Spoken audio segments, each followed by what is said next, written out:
పరిమళము నీదేనా నాలో పరవశము నిజమేనా బొండు మల్లి పువ్వు కన్నా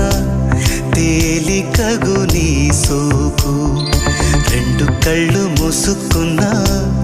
లాగు మరి నీ వైపు సొగసును చూసి